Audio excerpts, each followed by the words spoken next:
యుద్ధం ఒక్కసారి చూద్దాం. 5 రోజులు విరామం. ఇరాన్పై దాడులు చేయొద్దని ఆదేశాలిచ్చా. ఎవరంటున్నారు? ట్రంప్ అంటున్నాడు. ఆ దేశంతో 2 రోజులుగా చర్చలు జరుగుతున్నాయి అంటున్నాడు. వారాంతం వరకు అవి కొనసాగుతాయి, వీకెండ్ వరకు అవి కొనసాగుతాయి చర్చలు అంటున్నాడు అమెరికా అధ్యక్షుడు డొనాల్డ్ ట్రంప్ ప్రకటన. హోర్ముజ్ జలసంధిని అమెరికా, ఇరాన్ కలిసి నిర్వహించే అవకాశం ఉందని వెల్లడి. అంటే ఇరాన్ దారికి వచ్చింది, హోర్ముజ్ జలసంధిలో మేము కూడా పార్ట్నర్లుగా ఉండి మేము ఇద్దరం కలిసి నిర్వహిస్తాం, అవకాశం ఉంది అని చెప్తున్నాడు. అమెరికాతో ఎలాంటి చర్చలు లేవు, అసలు చర్చలే జరగలేదని ఇరాన్ చెప్తున్నది. మా హెచ్చరికలకు భయపడే ట్రంప్ తగ్గిండు ఇరాన్ అంటున్నది. దాడులకు విరామం ప్రకటించిన రోజే టెహ్రాన్ పైన ఇజ్రాయెల్ బాంబులేసిందట. అమెరికా స్థావరాలకు 7,500 కోట్ల నష్టం జరిగిందట.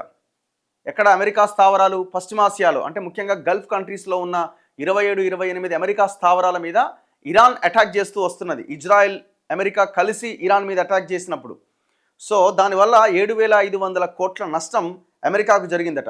పశ్చిమాసియాలో ఆస్తులపై ఇరాన్ దాడుల ఫలితం ఇది. యుఎస్ మిలిటరీకి చెందిన 13 మంది చచ్చిపోయారట. యుద్ధం తొలి 6 రోజుల్లో 1,00,000 కోట్లు ఖర్చు అయిందట. ఫస్ట్ 6 డేస్లో 1,00,000 కోట్లు అయిందట యుద్ధానికి. అమెరికాలో 40% పెరిగిందట పెట్రోల్ ధర. ఒక్క సైకో చేసిన నిర్వాకానికి మొత్తం ప్రపంచం అంతా మూల్యం చెల్లించుకోవాల్సిన పరిస్థితి వస్తుంది. చివరికి అమెరికా కూడా, అక్కడ ఉన్న ప్రజలు కూడా వాళ్ళ డబ్బులు ఎక్కువగా ఖర్చు పెట్టి పెట్రోలు అవన్నీ కొనుక్కోవాల్సిన సిచ్యువేషన్ వస్తున్నది.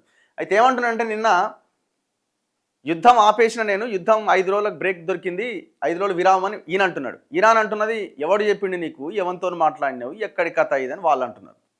వాళ్ళు ఇప్పుడు కాదు, ముందు నుంచి మాట్లాడుతున్నారు. యుద్ధం స్టార్ట్ చేసిండు ట్రంప్, ముగించాల్సింది మేమే, ఆరంభం నీది, మళ్ళీ ఎండింగ్ మాదే, మేమే చేయాలి, ఎంతవరకు అయితే అంతవరకు అని వాళ్ళు రెడీగా ఉన్నారు. సో వాళ్ళు చాలా తెలివిగా ఇటు ఇజ్రాయెల్ని అటు అమెరికాని వాళ్ళు చాలా తెలివిగా ప్రపంచం మొత్తాన్ని షేక్ చేస్తూ యుద్ధ ప్రభావం అనేది ప్రపంచం అంతా ఉండి అమెరికా అండ్ ఇజ్రాయెల్ మీద ఒత్తిడి తీసుకొచ్చేలాగా వాళ్ళు ప్లాన్ చేసి మరి కొడుతున్నారు. చిన్న దేశమైనా గురి చూసి కొట్టినట్టుగా ఉన్నది. ఇరాన్తో జరుగుతున్న యుద్ధానికి అమెరికా అధ్యక్షుడు డొనాల్డ్ ట్రంప్ తాత్కాలిక విరామం ప్రకటించారు.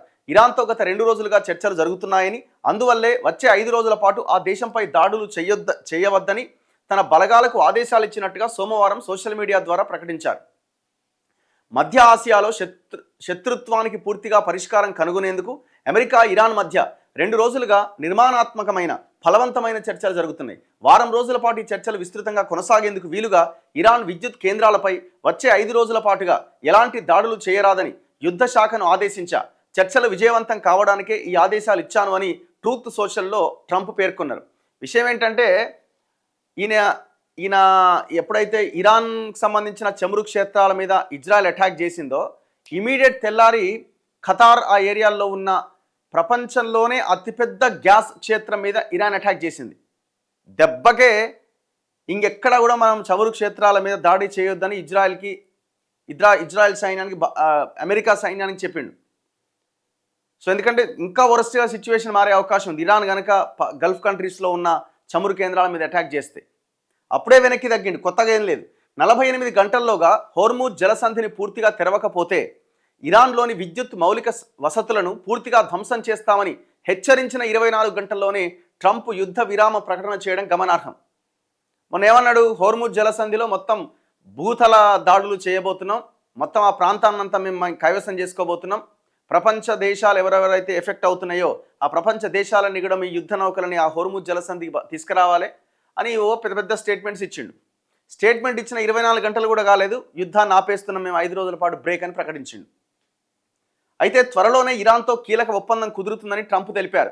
యుద్ధ విరామ ప్రకటన చేసిన తర్వాత ఆయన సోమవారం ఫ్లోరిడాలో మీడియాతో మాట్లాడారు. భవిష్యత్తులో హోర్ముజ్ జలసంధిని ఎవరు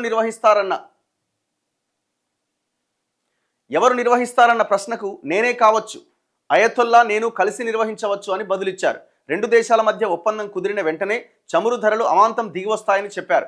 ప్రస్తుత ఘర్షణకు ముగింపు పలికేందుకు ఇటీవల జరిగిన చర్చల్లో ఇరాన్తో కీలక ఒప్పందం కుదిరిందని వెల్లడించారు. ఇరాన్లోని 3 స్థాయిలు నాయకత్వాన్ని మేము తుదముట్టించాం. అయితే ఆ దేశంలో ప్రస్తుతం అత్యంత గౌరవనీయుడైన వ్యక్తితో చర్చలు జరుపుతున్నాం. ఇరాన్ ఇకపైన యురేనియం శుద్ధి చేపట్టరాదని, అణు కార్యక్రమాన్ని పూర్తిగా వదిలేయాలని మేము కోరుకుంటున్నాం. అదే సమయంలో ఇరాన్ వద్ద ఉన్న శుద్ధి చేసిన యురేనియంను కూడా మాకు అప్పగించాలని కోరుతున్నాం.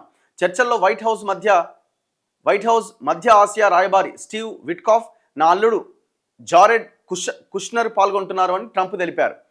దీనికి కౌంటర్గా ఇరాన్ ఏమంటుంది? చర్చలే జరగట్లే.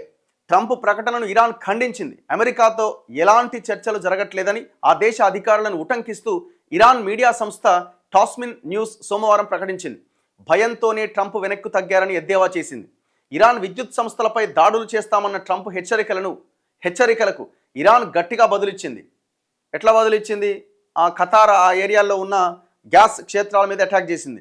తమ విద్యుత్ కేంద్రాలపై దాడి జరిగితే పశ్చిమాసియాలోని అమెరికా ఆస్తులను లక్ష్యంగా చేసుకుంటామని Iran revolutionary guards Corp IRGC ఆదివారం హెచ్చరించింది. ఈ హెచ్చరికతోనే ట్రంప్ వెనక్కి తగ్గారని కాబూల్లోని ఇరాన్ రాయబార కార్యాలయం ఒక ప్రకటనలో పేర్కొంది. మరోవైపు తమ దక్షిణ తీర ప్రాంతంలోని దీవులపై అమెరికా కానీ ఇజ్రాయెల్ కానీ దాడి చేసినా, ఆక్రమించుకోవాలని ప్రయత్నించినా పర్షియన్ గల్ఫ్ మొత్తం నీటిలో మందు పాతరలు పరుస్తామని ఇరాన్ డిఫెన్స్ కౌన్సిల్ హెచ్చరించింది. తమ శత్రువులకు తప్ప హోర్ముజ్ జలసంధి ఇతర అన్ని దేశాలకు పూర్తిగా తెరుస్తామని మరోసారి ప్రకటించింది. అంతర్జాతీయ సముద్ర రవాణా పర్యవేక్షణ సంస్థతో పూర్తిగా సహకరిస్తామని ఆ సంస్థలో ఇరాన్ శాశ్వత ప్రతినిధి అలీ మౌసవి తెలిపారు. అయితే హోర్ముజ్ జలసంధిలో యుద్ధానికి ముందు నాటి పరిస్థితులు మాత్రం ఇకపైన ఉండవని స్పష్టం చేశారు. ఇరాన్, అమెరికా, ఇజ్రాయెల్ మధ్య భీకర యుద్ధం జరుగుతున్న సమయంలో ఘోస్ట్ నౌకల కదలికలు కలకలం రేపుతున్నాయి. ఏనాడో డీకమిషన్ చేసి సేవల నుంచి తొలగించడమే కాకుండా ధ్వంసమయ్యాయంటున్న జోంబీ నౌకలు చమురు లోడ్లతో హోర్ముజ్ జలసంధి వద్ద తాజాగా ప్రత్యక్షమవుతున్నాయట. ఆంక్షల నుంచి తప్పించుకోవడానికి కొన్ని మారిటైమ్ సంస్థలు ఇలాంటి తీసేసిన జోంబీ నౌకల పేర్లు, అంతర్జాతీయ మారిటైమ్ సంస్థ నెంబర్లు, జెండాలను అక్రమంగా పొంది రంగంలోకి దించుతున్నాయన్న వ్యాఖ్యలు వినిపిస్తున్నాయట. సో ఇట్లా ఈ వ్యవహారం నడుస్తున్నది. సో ఈ విరమణ కొద్దిసేపటికే ఇజ్రాయెల్ దాడితో దెబ్బతిన్న టెహ్రాన్లోని ఒక భవంతి అట బాంబులు వేస్తూనే ఉంది ఇజ్రాయెల్. సో సిచ్యువేషన్ ఇంత వరస్ట్గా ఉంది. మొత్తానికైతే 5 రోజులు బ్రేక్ అని అంటున్నాడు. ఎవరు? ట్రంప్ అంటున్నాడు. బ్రేక్ లేదు, ఏం లేదు, నువ్వేమని చెప్పడానికి, స్టార్ట్ చేసింది నువ్వు, క్లోజ్ చేయాల్సింది మేమని వీళ్ళు సవాల్ చేస్తున్నారు, రెచ్చగొడుతున్నారు. ఇంకా ఇక్కడ చూడండి, అమెరికా స్థావరాలకు 7,500 కోట్ల నష్టం జరిగిందట. అంటే పశ్చిమాసియాలో గల్ఫ్ కంట్రీస్లో ఉన్న 27-28 అమెరికా స్థావరాల మీద అటాక్ చేస్తే జరిగిన నష్టం ఎంత అంటే 7,500 కోట్లట. అమెరికాకు జరిగిన నష్టం అది. ఎవరికి ఉపయోగపడ్డది ఇప్పుడు ఈ యుద్ధం?